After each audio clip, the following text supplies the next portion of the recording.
Today at Bunter's Yard we're going to convert this to run on the DCC layout.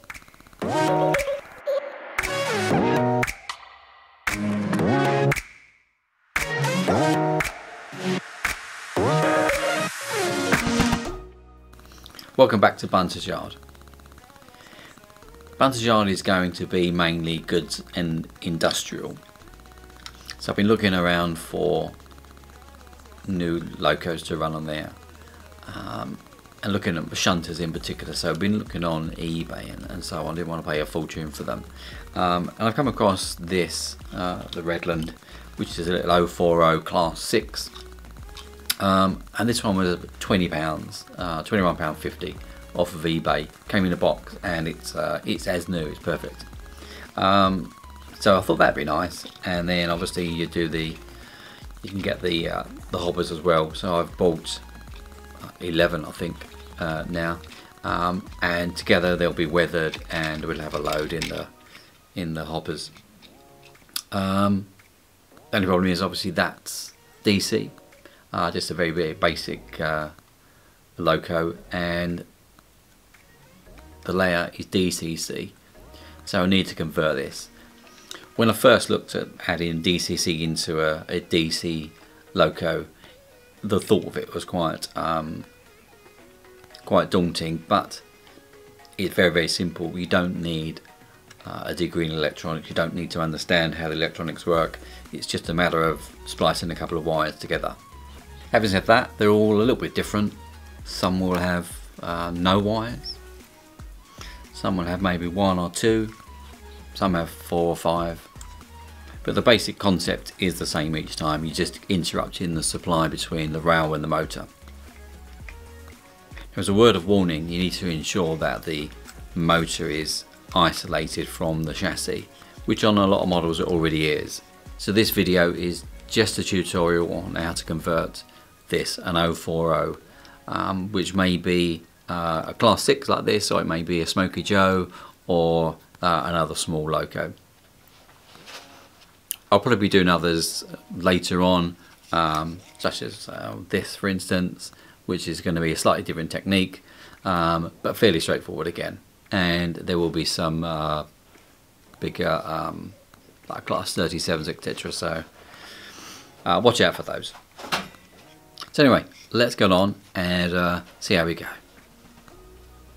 So here it is on the bench. First thing I need to do is obviously take the top off. The top comes off in 2 parts, the cab and then the bonnet, and it's held on just by these little clips. They're quite delicate, so do take care.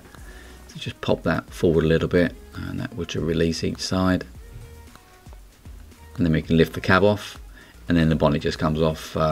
It's not attached, just a couple of pins that hold it in position, and there it is. That's the little can motor that goes in. This is probably one of the simplest locos that you'll ever come across. There's really not a lot to this. This is the same, I think, as the Smoky Joe. So it's quite a common chassis and engine setup. That just lifts out, and then you can see there's 2 terminals underneath, and they just literally make a mechanical contact with the top of the connections on the pickups either side, left and right. And normally what would happen is that with the decoder you would just interrupt the supply, but in this case we're going to have to do something a little bit different because there are no wires to cut into. But if we turn it upside down and put the connectors at the top, there's actually the engine is now, the motor's now not making any connection with the pickups at all.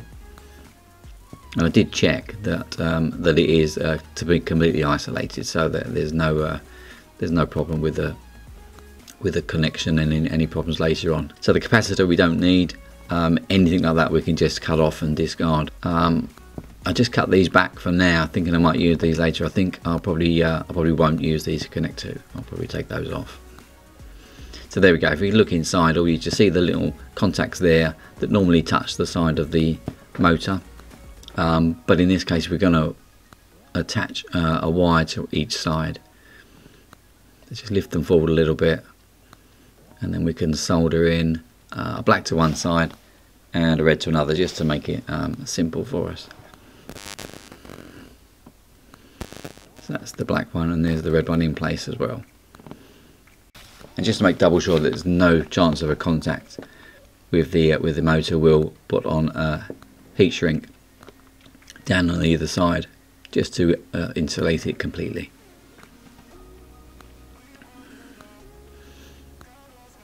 There's a little bit of heat from the soldering iron, and that shrinks that down, and it gives a nice mechanical grip as well, so it'll hold it in place, hold the connection firmer together.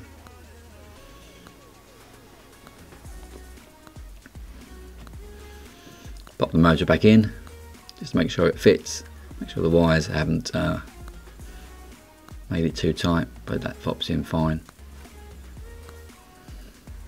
And here's the decoder, and this decoder is a just a 4-pin. It only operates the speed of the motor and doesn't do any other functions. We don't need those, so there was no need to buy anything different to this. This is the Hornby one, and we need to cut off the 4-pin. We don't need that, so I've cut that off, and that's what we're left with. And there's the 4 wires.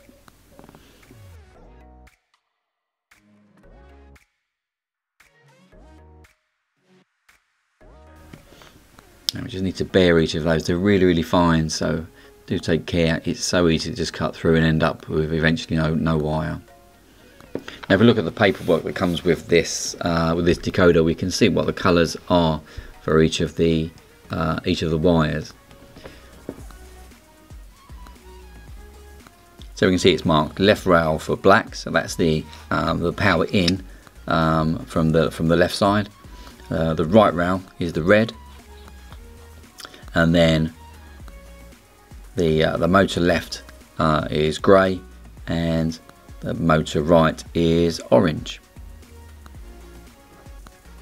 So first thing we're going to do is connect the red to the red, and then the black to the black. And then we've got a heat shrink over there to protect them again.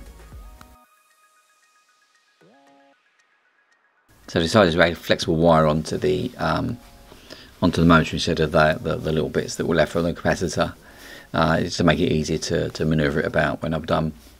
So then we're going to connect the red from the motor to the orange wire, which I think looks pink myself, but that connects that part of the circuit.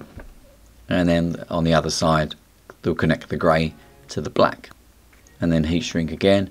And then I just put a piece of tape around the decoder, because it doesn't come with a sleeve, just to stop it touching any part inside and creating a short.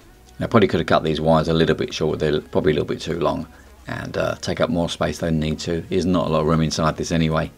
But that's it, we're done. We just need to put the bonnet back on.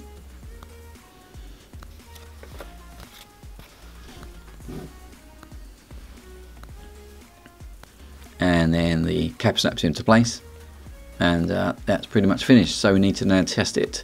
So first we need to set it up, and we need to code the address. So if you've used one of the Hornby selects before, it's quite straightforward. And let's give it a go. Off it goes. A bit of wheel slip there, so we might have to look at that later on, but it's only going to be shunting a little bit. It's around the yard, so shouldn't be an issue. So that's it, all converted and ready to run on DCC. A few more things that we're going to do to this one and to these. So we're going to, as I weather them, put a load in, change the couplings to KDs. I like the look of those, not used those before, so I'll post that on here when we do that. And also this is slipping a bit, so I'm not sure if a bit of weight or if there's another way of doing it, but I'll have a look at that. Any suggestions, leave some comments down below for me. So I hope the video was useful today, and you may have something like this you want to convert, or it's giving you the confidence. If you're not already subscribed, then please do subscribe, click on the bell icon, and then you'll be notified each time we put up a new video. Happy modelling, we'll see you soon.